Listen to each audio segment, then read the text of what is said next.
తెలియజేయటం జరిగింది. తూర్పుగోదావరి జిల్లా నిడదవోలులో మంత్రి నారాయణ పర్యటించారు. నిడదవోలు పురపాలక సంఘం 60 సంవత్సరాల వజ్రోత్సవ వేడుకల్లో పాల్గొన్నారు.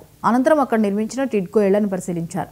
2026 జూన్ నెలాఖరులోపు అన్ని వసతులతో టిడ్కో గృహాలను లబ్ధిదారులకు అందజేస్తామన్నారు.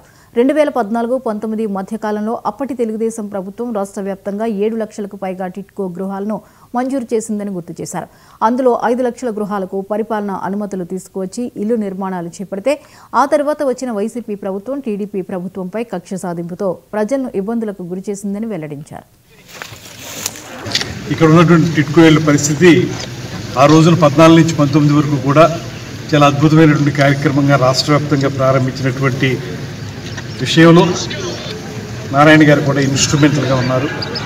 అయితే ఇవాళ వైఎస్ఆర్ కాంగ్రెస్ పార్టీ 5 సంవత్సరాల పరిపాలనా కాలంలో లబ్ధిదారులకి ఆ ఇళ్లను అందించకుండా అది కంప్లీట్ చేయకుండా వారిని పూర్తి స్థాయిలో అప్పులు తీసుకున్న వాళ్ళుగా తయారు చేసేసారు లబ్ధిదారుల్ని.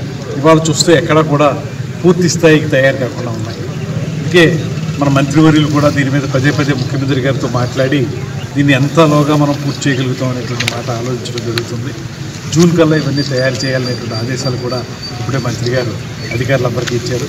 ఇక్కడ కూడా ఇప్పుడు ముందు ఈ బుష్ క్లియరెన్స్ చేయించి ఇవన్నీ చేసిన తర్వాత ఇమీడియట్గా 3-4 తారీఖుల కల్లా మళ్ళీ కార్యక్రమం ఇళ్ళు పూర్తి చేసే కార్యక్రమం ప్రారంభించమని అధికారులకు ఇప్పుడే మంత్రి గారు కూడా ఆదేశించడం జరిగింది. ఒక నమ్మకం ఇవ్వాలి ఏర్పడుతుంది అందరికీ కూడా. ఏదైతే టిడ్కో ఇళ్ళు పట్టణ ప్రాంతాల్లో ఉన్నటువంటి ప్రజలకి ఉపయోగపడతాయనేటువంటి నమ్మకంతో ఆ రోజున తెలుగుదేశం ప్రభుత్వం ఇచ్చిందో దాన్ని మళ్ళీ పట్టాలెక్కిస్తున్నారు, మళ్ళీ తిరిగి వస్తాయనేటువంటి మాట మంత్రివర్గ సమావేశంలో కూడా ఆ విషయాన్ని చర్చించడం జరిగింది. జూన్కి ఇవన్నీ తయారు చేసే విధంగా ఒక కార్యాచరణను ఏర్పాటు చేస్తున్నారు.